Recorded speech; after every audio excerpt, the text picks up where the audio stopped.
puisqu'on va apprendre à lire un graphique, repérer les tendances grâce à des indicateurs très simples et ce qui nous permettra de savoir quels sont les bons points d'entrée et de sortie de vos crypto-monnaies. Donc n'hésite pas à t'abonner, n'hésite pas à lâcher un petit like avant de partir et surtout n'oublie pas, je ne suis pas ton conseiller financier, donc prends tes propres décisions. Cette vidéo sera qu'une vidéo d'information et de partage d'expérience. On se retrouve après le générique.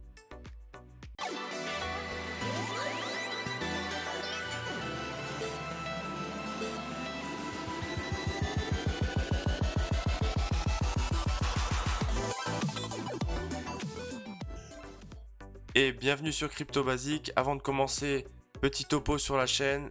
Ici, on parle crypto-monnaie, finance, investissement dans un premier temps pour les débutants avec une série de vidéos simples et efficaces. Et on verra plus tard pour monter en compétences ensemble. N'hésite pas, si tous ces sujets t'intéressent, abonne-toi. Et pareil, laisse-moi un petit like. Comme ça, on pourra faire grandir la chaîne. On se retrouve sur le logiciel pour les graphiques. A tout de suite. Alors, quand on commence dans la crypto-monnaie, il est hyper important de savoir lire les graphiques. Pourquoi ? Parce qu'ils vont simplement t'aider à savoir quels sont les bons moments pour acheter et les points d'entrée et les points de sortie pour prendre des profits. Donc, n'aie pas peur, on va regarder ça de manière très simple pour que tu puisses déjà te débrouiller tout seul au début. Donc, l'outil que j'utilise, c'est un site qui s'appelle TradingView qui te permettra de configurer des graphiques et de revoir tout ça de manière centralisée sur un site. Après, si tu veux, tu peux aussi aller sur les sites des différents échangeurs et tu vas retrouver également des graphiques. Donc quand tu vas sur le site, n'hésite pas, fais-toi un petit compte, comme ça tu n'auras pas trop la pub toutes les 30 secondes. Tu t'enregistres avec ton mail, c'est gratuit. Après, si tu veux faire plus, il faudra payer, mais la version gratuite est déjà amplement suffisante. Moi, au niveau de la personnalisation, tu n'auras pas le même écran. Donc pour personnaliser, tu peux cliquer sur la petite réglette et choisir ta couleur de fond. Donc moi, je préfère quand c'est noir puisque c'est beaucoup plus lisible. Et tu pourras aller en haut ici, dans les stratégies, dans les indicateurs. Et il y a deux indicateurs importants pour les débutants. C'est le MACD, donc le premier, et le RSI. Hop, ici tu tapes RSI et tu prends le premier qui vient. Voilà, donc on verra tout à l'heure comment les utiliser. Une fois que tu as calibré tout ça, on va regarder comment on lit ce graphique. Donc la chose importante déjà, un graphique peut être sur des unités de temps différentes. Donc là je suis en 1 heure, 4 heures, etc. Donc si ta stratégie, c'est d'investir tous les mois régulièrement, le point d'entrée va être beaucoup moins important que si tu vas investir sur une somme à un instant T, sur quelques semaines, quelques mois. Donc, moi, pour le moyen terme, ce qui est conseillé quand on débute, c'est de regarder en journalier. C'est les unités de temps les plus regardées avec la semaine, donc weekly et le mois. Ça nous permettra, quand on est dans le doute, de dézoomer un petit peu et de regarder la tendance de fond si elle est plutôt haussière ou baissière. Donc aujourd'hui, on va regarder ça sur le 1 heure. On va regarder ça sur l'unité de temps journalier. Et on est sur notre graphique avec ce qu'on appelle des bougies japonaises. Donc comment on lit une bougie sur le graphique? C'est relativement simple. Donc les bougies rouges, c'est bien sûr les bougies sur lequel on a clôturé la journée plus basse que la précédente. Et la bougie verte, c'est inversement quand on clôture au-dessus de la valeur précédente. Une bougie est composée de mèches et d'un corps. La mèche, c'est le point le plus bas qui a été atteint dans la journée et la mèche du haut, le plus haut. Le corps, c'est la différence entre la valeur d'ouverture et la valeur de la clôture.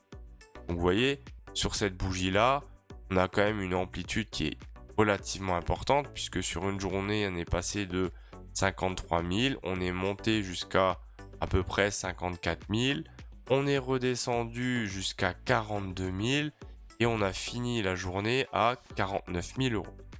Ça, c'est la clôture de la journée. Et les clôtures, c'est ce qui vont être relativement importantes quand on va observer un graphique. Voilà comment on lit les bougies. Après, quand vous allez être un peu plus averti, selon la configuration de la bougie, ça va indiquer plutôt des retournements de tendance ou des sommets de marché. Voilà. Donc ça, c'est le principal. Alors, quand on a compris comment fonctionnent les bougies, on va pouvoir s'intéresser à trouver ce qu'on appelle des figures chartistes, donc des patterns, qui vont nous dire si on est plutôt sur une tendance à la hausse ou à la baisse. Donc là, je me suis mis sur le graphique du Bitcoin. Donc tout simplement pour le trouver, vous allez en haut à gauche, recherche de symbole, vous tapez l'acronyme de la crypto-monnaie que vous choisissez avec la paire qui va en face. Donc là, moi, je vous conseille toujours de mettre USDT, comme ça vous les retrouvez facilement. Et vous cliquez dessus et elle vient. Vous pouvez l'ajouter dans les favoris avec le petit plus. Vous mettez pareil le symbole BTC USDT et vous cliquez sur le petit plus à droite et ça va vous l'ajouter dans vos favoris. Voilà, donc une fois que vous êtes ici, pour faire simple, on va essayer de trouver des supports et des résistances pour savoir quand acheter et quand vendre. Un support et une résistance va se tracer avec des lignes de tendance. Donc par exemple, pour tracer une résistance ou un support, il faut relier plusieurs points de contact sur les bougies. Explication. Donc pour trouver une résistance, c'est tout simple. Vous allez sur l'outil à gauche et vous allez rejoindre plusieurs clôtures de bougies. Voilà. Il faut qu'il y ait au moins 2 points de contact pour définir une droite de tendance. Donc là, vous voyez, j'ai pris du haut vers le bas et j'ai rejoint 2 points de contact qui nous fait une droite de tendance. On peut le faire aussi vers le bas. Tac. Tac. Voilà. Donc on voit que le cours il va évoluer entre ces deux lignes là.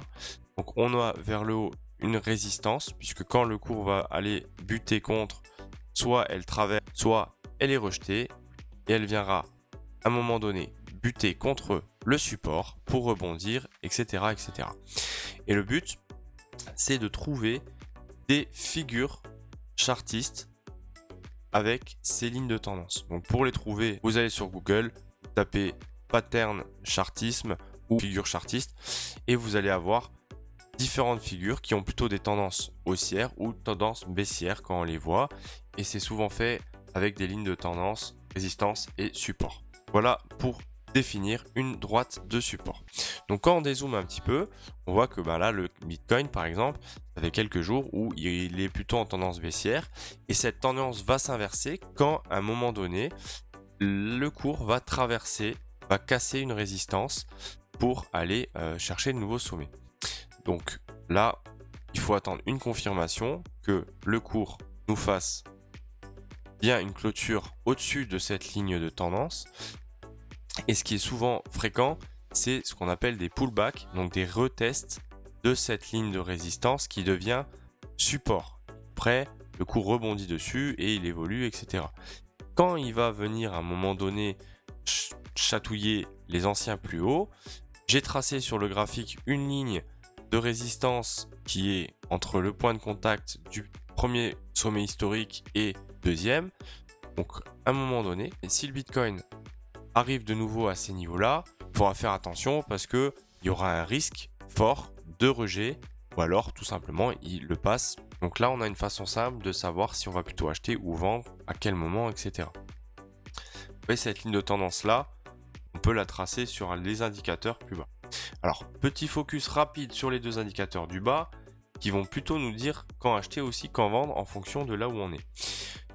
Le RSI, c'est simplement un indicateur qui va nous dire si on est plutôt dans une phase de surachat ou de survente. Donc, il y a 30 et une borne 70. Quand le RSI est sur les niveaux 30, on est en survente. Ça veut dire que grosso modo, le point d'entrée est relativement bon. Et à contrario, quand on arrive sur un RSI qui est au-delà de 70 et qui dépasse les 80-85, on est en surachat. Et à un moment donné, forcément, ça va corriger. Donc, c'est plutôt des points d'appel pour dire « Oula, il faudrait peut-être que j'encaisse quelques plus-values ». Donc c'est pas à prendre au mot, hein, c'est pas parce que on est à 70 que le cours va forcément redescendre, mais quand vous achetez, si le RSI est à 85-90, bon ça pue, hein, clairement sur le court terme, moyen terme, c'est pas terrible. Là, on a le RSI qui descend depuis quelques temps. J'ai tracé une ligne de tendance entre les 2-3 points de contact qui s'est passé. Là, on est en train de casser cette tendance-là.